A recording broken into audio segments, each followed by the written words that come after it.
Yes, it's time for The World This Week. 7 days, 4 Paris-based correspondents, 1 hour. The World This Week in partnership with the International Herald Tribune, and Bagomeri is with us. How are you?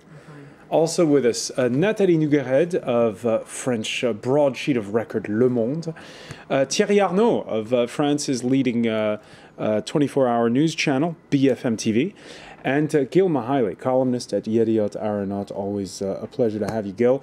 The World This Week that you can follow on Facebook. You've been weighing in on the conversation throughout the week, and on Twitter, our handle here at FrancoisF24. We now know that he and his son Mutassim were still alive when they were captured Thursday. The convoy of Libyan leader Muammar Gaddafi hit by French NATO fighter jets during the fall of Sirte. And Bagomeri, there's been a lot of talk of cutting off the head of the snake, and as we can see in these images, it's quite graphic. In fact, the images we've seen since the news started to filter through Thursday midday. Are you wondering about the choice of these images to show that, in fact, he's dead? Because actually, it was quite a bit of debate that we had in the newsroom about how exactly to play those pictures. And if you notice on the website of the IHT and the New York Times, our parent, before you get to that photo of Gaddafi's corpse, there is a warning. There is actually a black screen that comes up and says, warning. The next image is quite graphic. You know, one of the things that went through my head as we were deciding what to do with these pictures is we didn't have anything like this for bin Laden. And there were a lot of people who said at the time one of the reasons that there was so much skepticism about whether he was really dead, it didn't last very long, of course, but that there was a skepticism is that there was not a way to see it. There was not a way to bring it home to the world that this man was in fact dead. I don't think anybody has any question right now of what Muammar Gaddafi's health state is. So even though there are questions about how exactly he died, questions that are probably going to persist for a few more news cycles, I think one of the reasons we are seeing such graphic images is so that it brings it home. It makes everybody feel as though there's just no question. There's great clarity around this very important incident. Now, France 24's Marine Olivesi, who went to the private villa where the bodies were kept temporarily, told us Thursday how she saw people uncovering the bloodied faces of Gaddafi and his son for souvenir photos, boasting in no short supply over in Sirte this Friday. When we entered the hole, I saw his bushy head, and I jumped on him immediately. Then all the fighters came and surrounded him. When we captured him, we found this handgun.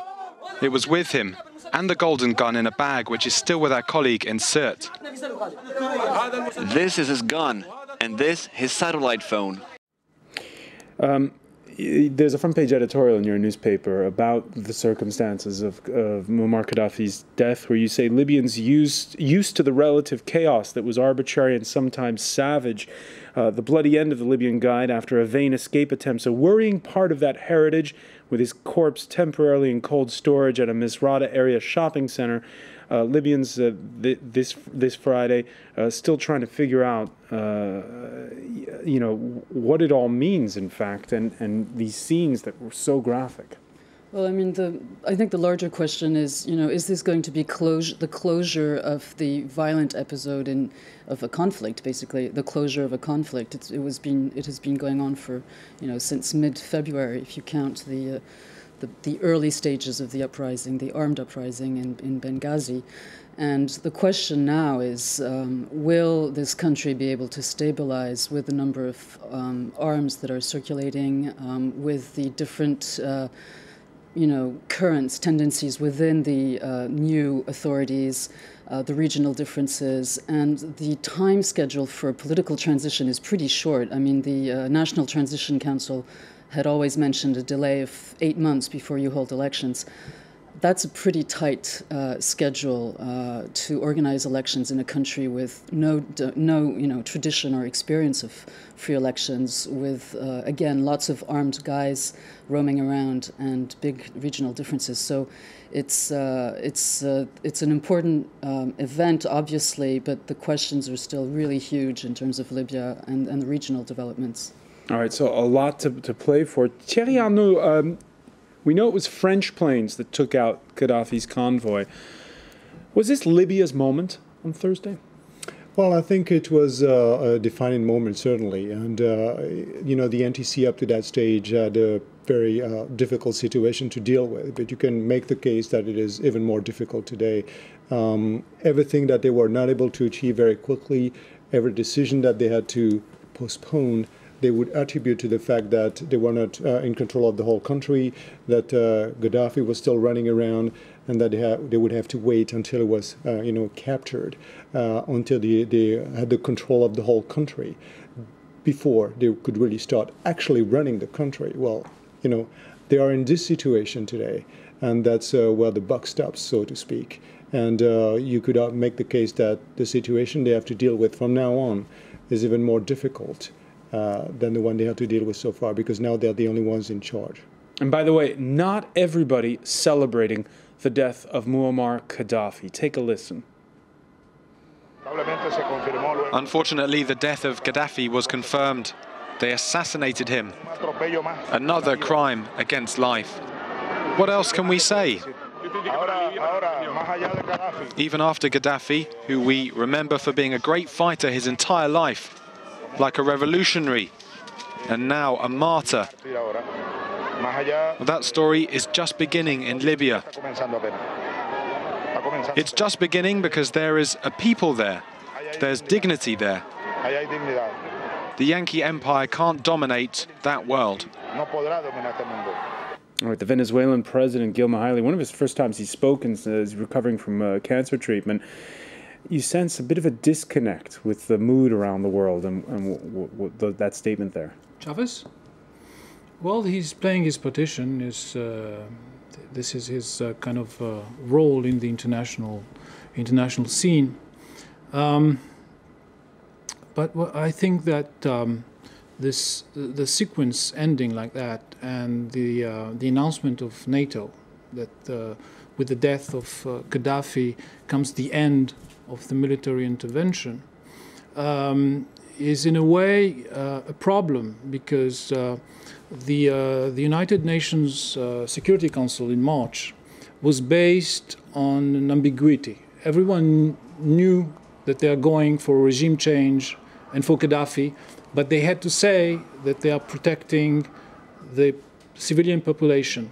The fact that they announce the end of the military operation just hours after Gaddafi was killed exposes this kind of stratagem. And the problem is that Syria is next. And probably they're going to sell the story again, because the Syrian opposition now starts to talk about maybe we should protect civilians in Syria. So a no-fly zone is not on the question, but maybe a buffer zone near the Turkish border. So the subject is on the table. And I think it wasn't very clever from the NATO side to make it so obvious that everything they said in March was bullshit. And the Western forces, though, have a track record of getting bogged down in places like Iraq and Afghanistan. The fact that they're heading for the exit signs quickly, and Bagamuri, does that leave them the room, as Gil was saying, to perhaps do something in Syria? I think everybody is hoping something will be done about Syria, whether it's done by NATO or whether it's done by other nations more, if you like, unaligned. Turkey is a member of NATO. Yes, that's true. That's true. Does it leave them room to do it? Of course. I mean, limited resource, and you've got to put your people somewhere.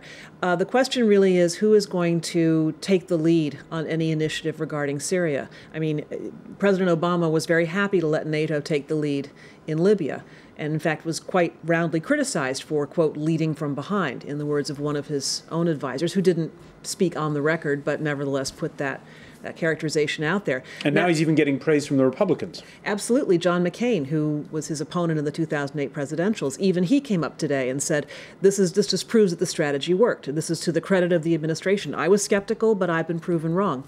So what are we going to see in Syria? And is NATO going to be a big factor? And that's a very good question.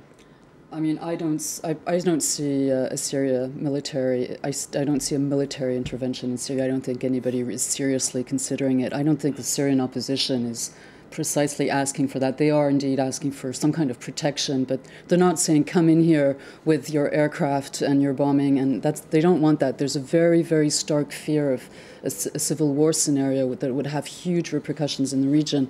And also, I think the military intervention scenario in Syria is virtually dead diplomatically, precisely because of the Libya war and the way that China and Russia expressed their complete opposition to what you mentioned, which is the interpretation of the UN resolutions.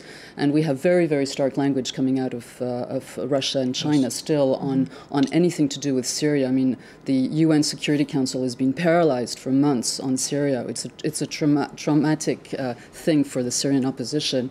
And I just on one sort of ironic, I thought, moment today where you had the South African President Zuma saying that Gaddafi should have been put on trial. And I find that really interesting, actually, because we know South Africa had its reservations about the way the intervention unfolded in Libya, but also we know that South Africa was very wary of any notion of international justice concerning African dictators, and the African Union, which South Africa is a big player in, was sort of negative about the international mandate to arrest the Sudanese president Bashir. So I think there's a sort of glimmer of hope that you have the South African president saying Gaddafi should have been put on trial. Maybe this is a hint of upcoming support for the international court concerning Sudan and the way the Sudanese president has been avoiding this international mandate. We'll see. Interesting how you mentioned the fact that now that Gaddafi is dead, people are sort of changing the script slightly. In the same week that Hamas made good on its deal to free Israeli soldier Gilad Shalit, take a listen to the reaction of the Hamas leader in Gaza, Ismail Haniyeh, to the death of Muammar Gaddafi. I think that the Libyan people have consolidated their conditions, and this is their decision, and we respect it. And we think that this is a phase that should be surpassed. All right, that was not Ismail Haniyeh, but that is the position, though, of Hamas, that they are basically taking into account Gil Mahaili, the killing. They're respecting the fact that the Libyans are celebrating this. What's gotten into Hamas? Making deals with Israel, taking note of a NATO-backed intervention. What's going on? Well, I think we shouldn't connect the two. His reaction after the death of Gaddafi is probably the only option he had, because he wasn't very popular in the Arab world lately, because sympathy went to Benghazi rather than to Gaddafi, and even the Turks and even Israeli Arab members of parliament that were received by Gaddafi for years. Everyone changed and tried to rewrite history, as you said before. As for Gilad Shalit, I think both sides, the Israeli side and the Hamas side, understood that they have a very narrow window, because what's happening in Egypt, which is an essential player in the deal, could result in a situation where the Egyptian government cannot play the broker between Israel and Hamas. So what you're saying, in effect, is that what connects all these things is the Arab Spring. Of course, the changes in Syria, the Hamas military branch has to move. They search a new office space, if you know of someone, and they pay rent not only in money but also in political currency. So they are pushed out of Syria. They understood that maybe the next Egyptian government could not play the broker between them and Israel, and they didn't want to wait and find out. Thierry Arnaud, how will history remember Muammar Gaddafi?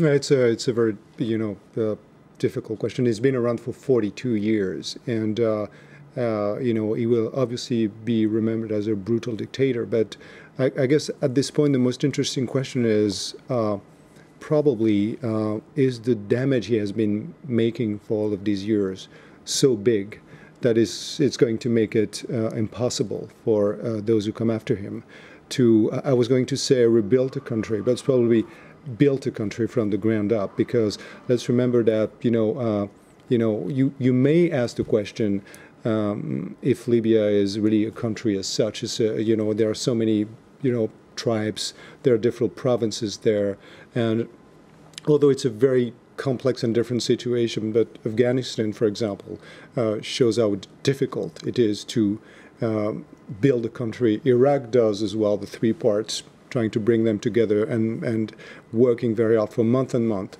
to turn them into a country. So I think that's really, to me, the most interesting question today. The damage has been done, but to what extent the damage is so big that it will make it impossible or possible to build a country out of this. It wasn't only damage. I mean, the first wave of Arab revolutions from Nasser and Naguib in 52 to 69 with Gaddafi, it's also education. I mean, the very small middle class that is now taking on its back the second wave of Arab revolution was created under the revolutionary national socialistic Arab leaders, with Nasserism, with whatever you call it. But they created the situation that exploded in their faces. But the people that started the revolution in Tunisia, in Egypt, not those who kidnapped it later, but the young, they are the products of the new Arab nations that were created in the 50s and 60s. All right, and Baghemari, one of the questions that in newsrooms everywhere people have asked, people have interviewed him, including at our station, is, was he crazy or did he just act crazy? I've never had the pleasure, and it's too late now, so I really couldn't answer your question from experience. I think there are a lot of people who felt that he was crazy like a fox. And, to pick up on the point of how will he be remembered, it's difficult even to say something this positive about the man, but he did, in the beginning of when he took over, he did actually help to distribute some of Libya's oil wealth more widely around the country than it had ever been distributed. So there were people who had advantages. There were people who got educations. It wasn't, and then of course he reversed it all later. But there was at least that opening. So you have to ask yourself, if someone had the presence of mind and the leadership capability to do that, and then acted the way he did later on, where was that goodness? Where was that positive leadership hiding all this time? All right, so perhaps the need for more checks and balances. When we come back, we'll take a look at the place where the Arab Spring began, Tunisia, which this coming Sunday holds elections. Stay with us.